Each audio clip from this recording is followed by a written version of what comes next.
In the crisp, icy winds of the Andes Mountains, amidst towering peaks that touch the heavens, a harrowing story unfolded. It began with a routine flight, a group of rugby players, their friends, and their family members embarking on what should have been a simple journey. But what awaited them was anything but ordinary. Instead, they would find themselves stranded in one of the most hostile environments on Earth. Cold, isolated, alone. This is not merely a story of tragedy. It is a story of resilience, a story of unyielding human courage. For 72 days, a group of survivors endured the unimaginable. With little food, no shelter, and their hope fading, they faced the harsh reality of survival. They fought against the cold, against hunger, and even against themselves to make it out alive. This is not just a story about survival. This is a story about the unbreakable human spirit.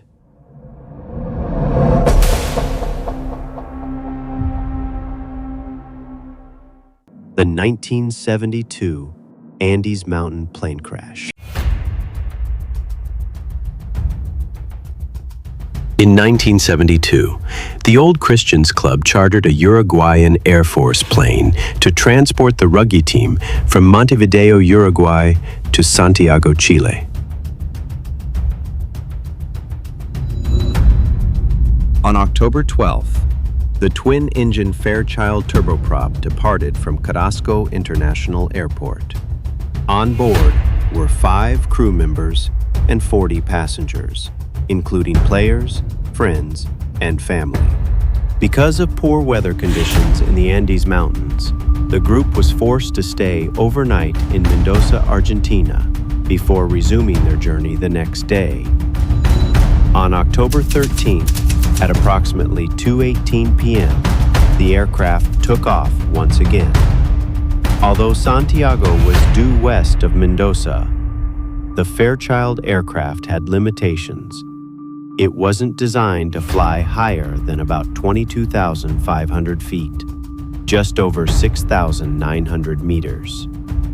To safely cross the Andes, the pilots plotted an alternative route, a course south toward the pass of Planchon, a lower point in the mountain range.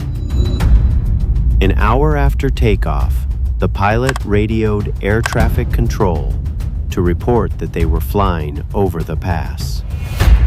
Shortly after, he informed controllers that they had reached Curico, Chile, about 110 miles or 178 kilometers south of Santiago, and that they had turned north to approach the city.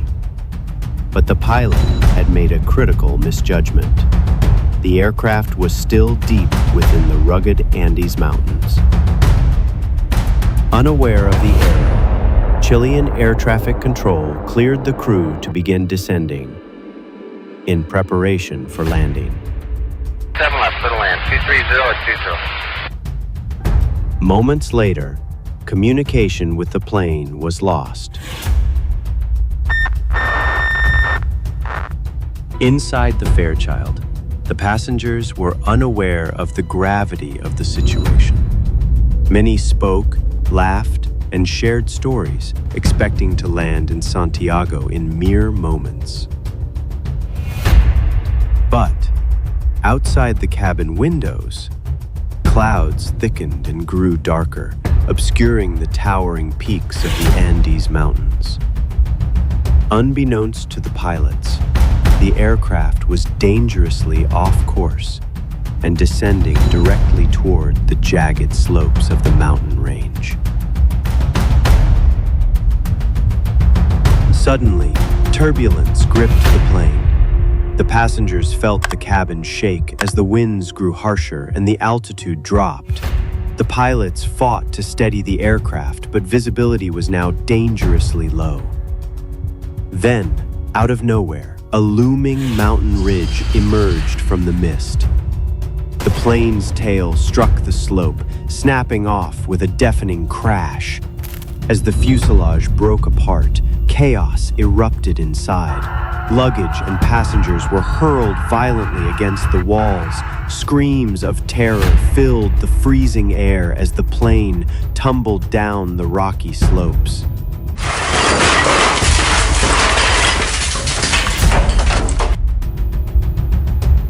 The wreckage finally came to a halt on a barren glacier, high in the Andes Mountains, isolated, cold, and unforgiving. Of the 45 passengers and crew on board, only 33 survived the crash. They were stranded, with no rescue in sight. What happened next would test the limits of human endurance and redefine the meaning of survival.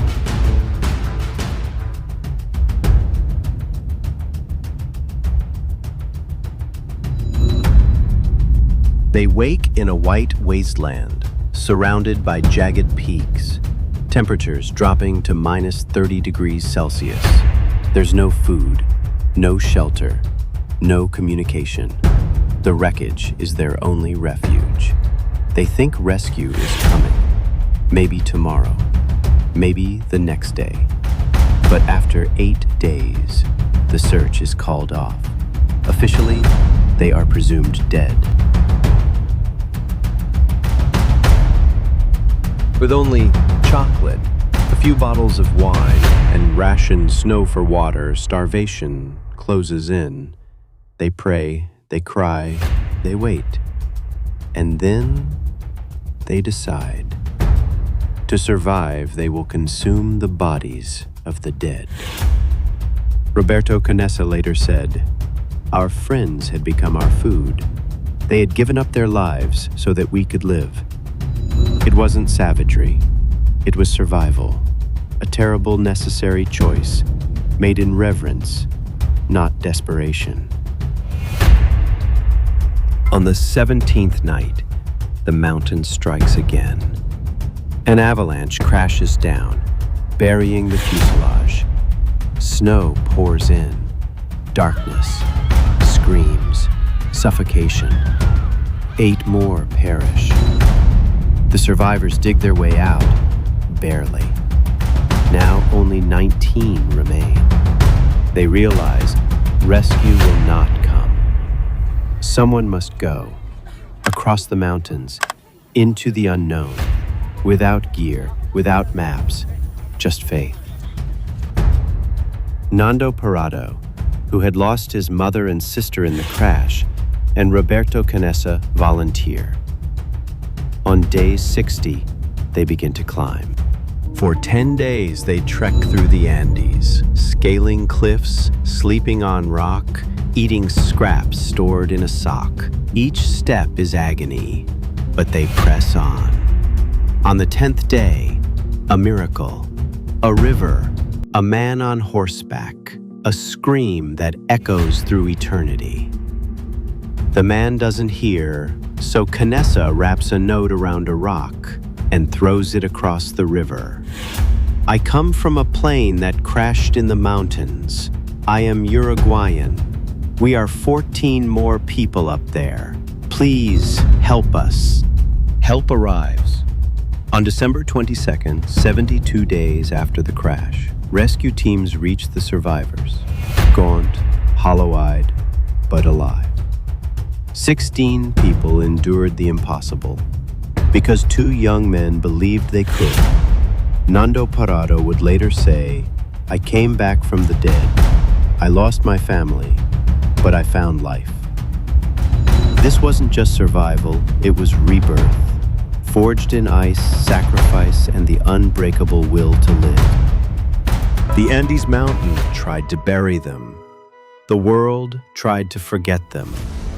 But they climbed out of death's shadow, step by step, tier by tier, until their story became legend. This was the miracle in the Andes. If this story moved you, share it with someone who needs to hear it. What would you have done in their place? Let us know in the comments below. For more true stories of resilience and survival, subscribe and hit the bell icon. Thanks for watching.